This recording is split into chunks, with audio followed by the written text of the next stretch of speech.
Bom dia, boa tarde e boa noite, alunos do sétimo ano da Escola Dinâmica. Hoje vamos dar início aqui à nossa aula de Geografia. Infelizmente, voltando a termos nossas aulas gravadas devido a essa pandemia, né, que infelizmente acabou se agravando, né? Mas a gente também tem que agradecer por termos essa oportunidade, né, de estar proporcionando, né, essa questão dessas aulas gravadas para vocês, que muita gente que estuda em outras escolas, que não tem estrutura, não para ter um computador em casa e etc., uma internet, mas devemos agradecer a Deus e levantar as mãos para o céu, né, que nós ainda temos essa ferramenta, né, para que vocês não percam o ano de vocês.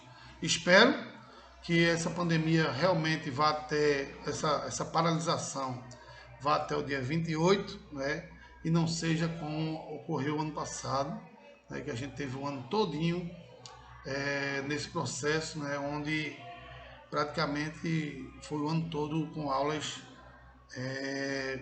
gravadas. Pois bem, queridos, hoje nós vamos continuar aqui nossa aula, né, que éramos presenciais. A gente falou na última aula presencial sobre transporte, telecomunicação. Hoje a gente vai falar das nossas rodovias, né, que muita gente desconhece, né, a importância das nossas rodovias.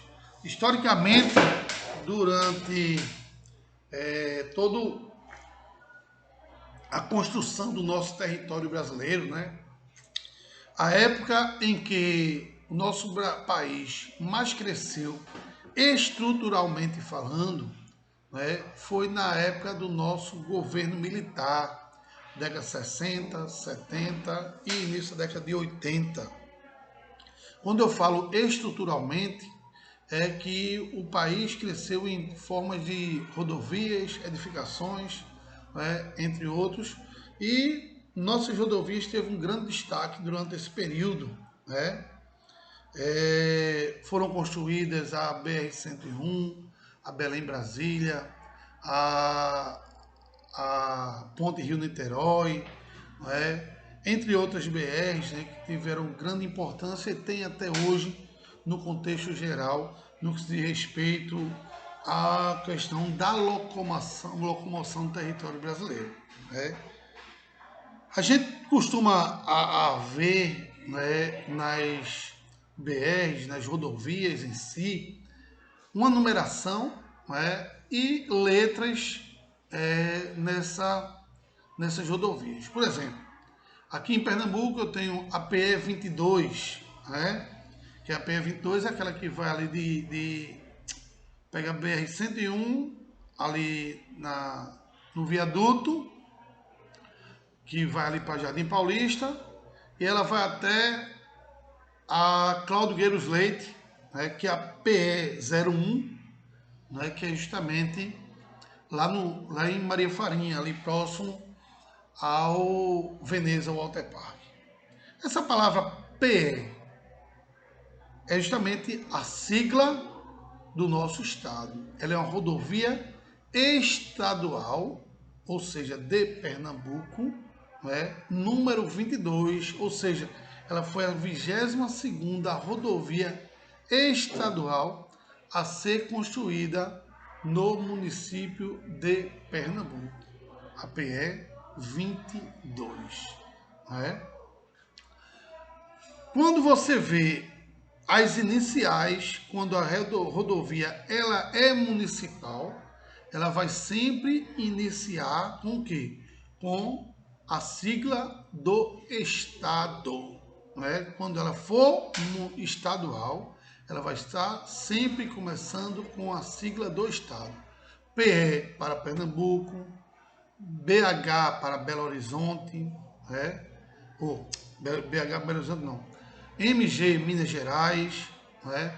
BA Bahia, né? Então eu tenho uma quantidade de rodovias estaduais que são representadas, né, pela sigla inicial do seu estado, ok? Quando é estadual, ela tem a sigla do seu estado. Quando eu tenho uma rodovia federal, federal é que ela é administrada pelo governo federal, ou seja, pelo presidente. Aí ela vai estar com a sigla do país em que ela é construída. No caso, o Brasil, ela é uma BR. Se eu for para a Argentina, ela é uma AR. Não é? Se eu for lá para os Estados Unidos, o S. Não é? Então, cada país ela tem um inicial na sua rodovia federal. Aí a gente vai para a numeração. Vocês veem que, por exemplo, a gente tem uma BR muito conhecida no Brasil, que é a BR-101. Aí você diz, e esse número 101, professor? De origem aqui, não é? Na realidade, as BRs, ela tem uma numeração inicial que vai de 0 a 4. Né? O primeiro número dessa BR indica a direção que essa BR vai. Por exemplo, a BR-040. A BR-040, gente, é uma BR radial. O que é uma BR radial, professor? Esse nome radial vem de raio, não é? Ou seja, você tem um círculo e o centro do círculo até uma extremidade dele é chamado de raio. É quando eu quero calcular a área de um círculo, eu tenho uma fórmula. Qual é a fórmula? πr ao quadrado. Π é uma constante que sua numeração é 3,14, seu valor é 3,14. R é justamente o raio, então eu vou pegar a distância do centro até uma extremidade e eu vou multiplicar 3,14 pelo valor do raio. E aí eu tenho justamente a área desse círculo. Então, a rodovia é chamada de radial, por quê? Porque é toda a rodovia que sai de Brasília para qualquer outra área do Brasil. Ela é chamada de radial e ela geralmente começa com o número 0. Geralmente não, sempre começa com o número 0. Por isso é chamada de uma rodovia radial, porque ela sai do centro de Brasília e vai para outra extremidade do país, não é? Se você quiser chegar a Brasília e tiver perdido, se você pegar uma rodovia que comece com o número 0, pode seguir em frente, você vai bater lá em Brasília, não é? Porque ela é considerada uma radial. Sim, professor. E as BRs que começam com o número 1, não é? As que começam com o número 1. As BRs que começam com o número 1 são BRs latitudinais. O que são latitudinais? BRs que vão no sentido norte e sul. A BR-101, por exemplo, a BR-101, ela começa lá no sul do Brasil, no Rio Grande do Sul, e vai até o Rio Grande do Norte. É a maior BR que nós temos no Brasil. Ela tem sentido sul-norte, então toda essa BR tem sentido sul-norte ou norte-sul, ela começa com o número 1. A BR-153, que tem aqui livro aí, eu não enxergo muito bem, 153 a 174, né? São BRs no sentido norte e sul, né? Então são BRs que começam com o número 1, elas têm sentido norte e sul. E as que começam com o número 2, como a BR-232, que a gente tem aqui, iniciando ali no Curado, né, e vai adentrando o sertão nordestino, agreste, até chegar no sertão. Pronto, essa BR-232, ela é de sentido leste-oeste, né? No Brasil, toda BR que começa com o número 2 tem um sentido leste-oeste ou longitudinal. Beleza? E as que começam com o número 3, né? Como a BR-304, por exemplo, né? São BRs diagonais, ou seja, BRs que cortam o Brasil no sentido diagonal. Toda BR que corta o Brasil no sentido diagonal, ela é considerada, começa com o número 3, não é? 314, 316, são BRs diagonais. E BRs que começam com o número 4. As BRs com o número 4 são BRs de ligação. Como assim, professor? Uma BR de ligação.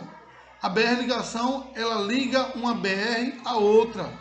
Por exemplo, a 418, né, é uma BR que liga a BR-101 da BR-232, né, que é aquela BR ali que passa pela Arena Pernambuco, né, 418. Essa BR é uma BR de ligação. Liga uma BR a outra, que faz com que as pessoas acabem cortando o caminho. Já pensou que se eu venho lá pela BR Carpina e quero ir para Vitória de Santo Antão, né? E aí eu já estou ali perto de São Lourenço, eu não vou pegar o litoral de Recife para pegar, não. Aí eu pego a BR de ligação, 418, que passa ali por São Lourenço da Mata, né, por dentro ali, e já sai na 101. Né? Essa BR é uma BR de ligação. Então, todas as BRs que iniciam com o número 4, ela é uma BR de ligação. BR que começa com o número 3, BR diagonal. BR que começa com o número 2, longitudinal, ou seja, corta o país no sentido leste-oeste. E BR que inicia-se com o número 1, como a 101, é uma BR latitudinal que corta o país no sentido norte e sul. Aí você me diz, sim, professor, e as outras duas numerações que vêm após o primeiro número, por exemplo, BR-101. BR-101 é porque o 01 que vem depois do número 100 quer dizer que ela foi a primeira BR no sentido norte e sul a ser construída no Brasil. Por isso chamada de BR-101. Número 1 da frente indica que ela é do sentido norte-sul, e os outros dois números finais, o 01, que ela é a primeira BR norte e sul construída no Brasil, e diga-se passagem, foi durante o governo militar na década de 60, né? Maior BR do Brasil. Começa no Rio Grande do Sul e vai até o Rio Grande do Norte. É uma das BRs muito importantes que diz respeito ao processo de transporte rodoviário brasileiro, porque como ela passa ali no estado de São Paulo, né? São Paulo é o motor do Brasil, digamos assim. Aí o que acontece? A gente tem ali em São Paulo o Porto de Santos, que faz o escoamento de mercadoria tanto para dentro do país quanto para fora do Brasil. Né? Aí o que acontece? Ali em São Paulo, eu vou ter duas opções de escoamento de mercadoria para que espalhe para o Brasil. Eu vou ter a BR-101, né, que vai fazer sentido norte e sul de escoamento de mercadoria de São Paulo, e eu vou ter a BR-040, né, que é uma radial que vai até Brasília. Então ele sai de São Paulo até Brasília. Essa 040, ela vai proporcionar assim um escoamento de mercadoria tanto para dentro do Brasil, para o centro-oeste brasileiro, quanto do centro-oeste brasileiro para o litoral, que posteriormente vai ser mandado para outros países do mundo, né, através do Porto de Santos.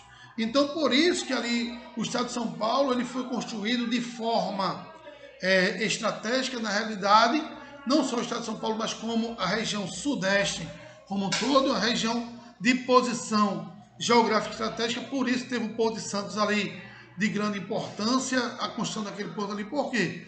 Essa região sudeste, ela só não faz fronteira com a região norte do Brasil, mas faz fronteira ao norte com a região nordeste, pelo estado de Minas Gerais, faz fronteira a oeste com o centro-oeste brasileiro e faz fronteira ao sul com o sul do Brasil. E aí facilita o escoamento de mercadoria, tanto de entrada como saída, através dessas BRs que se concentram em grande parte na região sudeste brasileira, promovendo assim o escoamento dessas mercadorias. Ok? Dito isto, vamos responder uma questão aqui da página 63, uma questão de verdadeiro ou falso, que diz o seguinte: sobre a formação das redes de transporte do Brasil até o início do século XX, aponte verdadeiro ou falso. Então, foram formadas para atender às necessidades do mercado interno. Falso. Eu acabei de falar para vocês aqui que o escoamento de mercadoria da região sudeste, tanto é para interno no Brasil, quanto para exportação. Então eu tive a construção do Porto de Santos, né, lá em São Paulo, né, e esse Porto de Santos, por sua vez, auxilia o escoamento de mercadoria, tanto entrando no Brasil, quanto saindo do Brasil. E aí, como diz a questão, foram formadas para atender as necessidades do mercado interno. Não. Então está falso, porque mercadorias que vêm de dentro do país, através de rodovias, vai para portos e esses portos fazem distribuição para fora do Brasil. Então está falso aí a alternativa 1. 2. Foi responsável pela criação de cidades litorâneas, as cidades portuárias, para exportação de produtos primários. Né? Beleza, excelente. Né? Tá correto. Foi responsável pela criação de cidades litorâneas, porque, consequentemente, a gente tinha uma grande contingente populacional concentrado no meio rural. Com a construção dessas estradas, promoveu o quê? Promoveu com que o meio urbano começasse a se desenvolver, havendo assim um grande êxodo rural, né? E, consequentemente, a atração de mercadorias do setor primário da economia, né, para ser comercializado nas grandes cidades portuárias, né? E aí, consequentemente, está correto aí a segunda alternativa. Então você bota aí verdadeiro. Não tinha como objetivo integrar o território nacional. Verdadeiro ou falso? Não tinha como objetivo integrar o território nacional. Falso. Tinha sim o objetivo de fazer a integração de todo o território nacional. Né? Então está falsa essa alternativa aí. Né?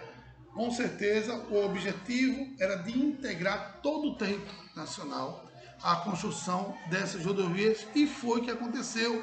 Acabou havendo essa integração. O livro aqui colocou errado, né? Colocou verdadeiro, mas tinha sim o objetivo de fazer essa integração em território nacional através de rodovias, que foi de fundamental importância. Então está falso aí a alternativa 3. 4. As hidrovias, as mulas de tropeiros e as ferrovias foram modais de transportes mais utilizados. Com certeza, antigamente, né, quando nós não tínhamos um grande desenvolvimento das rodovias, as ferrovias, né, e as mulas dos tropeiros, hidrovias, elas eram de fundamental importância, né, para que se houvesse o transporte de carga, né, nos nossos tempos antepassados, principalmente as pessoas que moravam ali na parte de Minas Gerais, né, de Mato Grosso. Tinha uma grande quantidade de tropeiros, né, que saíam ali de mulas para transportar especiaria, leite. Inclusive, existe uma história do leite condensado que a gente toma na nossa casa hoje em dia, foi criado justamente por conta dessa questão do transporte. Porque antigamente o leite, ele não era pasteurizado como hoje. Então ele tinha um poder de se estragar muito rapidamente. Aí o que acontecia? Se fosse trazer de mula leite do interior para a capital, o que acontecia? Esse leite acabaria o quê? Acabaria se estragando muito rapidamente. E aí o que foi que aconteceu? Eles resolveram adicionar ao leite uma grande quantidade de açúcar. E ao adicionar ao leite a grande quantidade de açúcar, deu origem com isso ao surgimento do leite condensado. Deu origem ao leite condensado. E esse leite com açúcar, ele demorava mais a se estragar, porque o açúcar nada mais é do que um conservante, e dava tempo desse leite chegar na capital.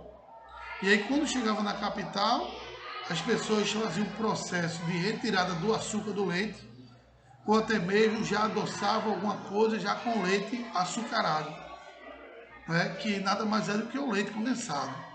E aí, consequentemente, a partir daí, deu origem a esse leite condensado, justamente por conta da distância que existia entre o interior e a capital, já que boa parte desse leite era trazido sobre mulas dos tropeiros. E aí, consequentemente, nós tivemos a origem desse leite condensado. Então, está verdadeiro aí a quarta alternativa. A sequência fica FV, né? Temos aí a resposta dessa sequência aí, FV. Segunda questão, o sistema ferroviário brasileiro expandiu-se até a década de 1930. Nas décadas de 50 e 60, foi deixando em segundo plano pelas autoridades. Cite as causas principais, que inclusive até hoje, essa questão de deixar a ferrovia de lado continua, né? Existe muito interesse financeiro por conta disso aí, porque se faz muita licitação para construção e reforma de rodovias, né? Consequentemente, existe muito dinheiro por trás disso aí, muito desvio de verba. No caso das ferrovias, né? Ferrovia não se dá tanto manutenção quanto em rodovias. E aí, consequentemente, você tinha um custo de manutenção menor que não traria uma rentabilidade para o governo ladrão que nós temos no nosso país, historicamente falando. E aí, por isso que não se investiram tanto em rodovia, em ferrovias, e sim mais em rodovias. A ferrovia ela era muito importante, ela é muito interessante economicamente para o Brasil, porque ela acelera o processo de transporte, né? Você não pega engarrafamento, né? Você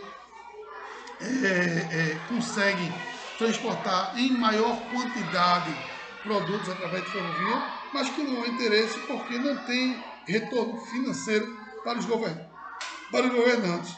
Aí, ó, que ele colocou aqui como resposta? A diferença das bitolas, que a bitola é o distanciamento de um lado da outra do fio, aquele ferro que fica entre os fios, ali é a bitola. E aí, consequentemente, há áreas que tem uma bitola mais larga que a outra, o que não faz com que o trem consiga ultrapassar de um estado para outro, justamente por conta da diferença das bitolas. Que isso poderia ser uma coisa padronizada, que também não é uma questão impossível de se fazer, né? O privilégio dado ao modal rodoviário, justamente por conta dessa questão que eu falei, porque financeiramente é melhor para os governantes bandidos que nós temos, né? Infelizmente. Necessidade de altos investimentos para manutenção e a modernização de linhas férreas. Se nós tivéssemos acompanhado o processo de desenvolvimento, assim como foi feito o desenvolvimento das rodovias, as ferrovias também seria, de certa forma, um investimento não tão alto quanto se faz hoje nas rodovias e como se fosse tentar fazer agora, né, a modernização. Se viesse acompanhando, não teria tanto investimento assim, e aí, consequentemente, nós teríamos uma ferrovia de grande importância econômica, tanto é que os países mais desenvolvidos do mundo têm o seu transporte de carga e de pessoas através de ferrovias. Por que o Brasil seria diferente? Né? Infelizmente é porque o interesse brasileiro é outro. O interesse brasileiro é de roubar.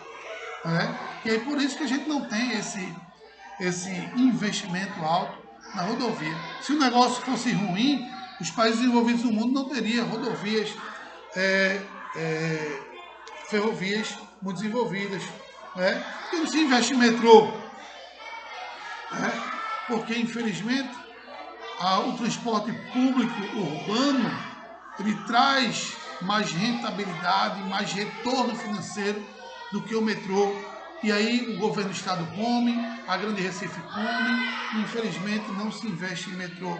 Bota-se desculpa, não, porque a gente não tem como fazer um metrô subterrâneo. E para que subterrâneo? Faz um de superfície, né? Indeniza aí um bocado de casa, de moradia. Dá muito bem para fazer um metrô que vem de Igaraçu até mesmo de Itamaracá, para o centro do Recife, fazendo ligação com a estação de metrô do Recife para Jaboatão. Mas falta interesse porque o transporte público de ônibus rodoviário, né, ele dá mais dinheiro do que o ferroviário. Essa é a realidade que nós temos no nosso país, infelizmente. Né? É interesse meramente financeiro. Terceira questão. O modal rodoviário é o meio de transporte mais utilizado no Brasil. Quais são as vantagens do uso desse modal? Coloca aí.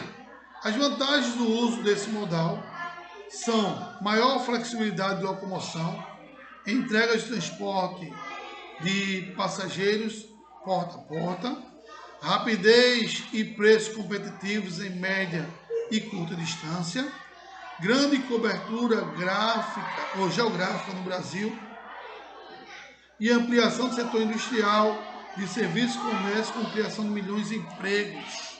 Né? O que no transporte ferroviário não deixaria de forma alguma de também promover essas características assim, a não ser a questão de entrega porta a porta. Né? Mas a longa distância, o transporte ferroviário, ele é mais interessante do que o rodoviário. Mas não se faz por conta de falta de interesse financeiro, porque não vai ter um retorno financeiro tão bom quanto nos traz o transporte rodoviário. É a realidade.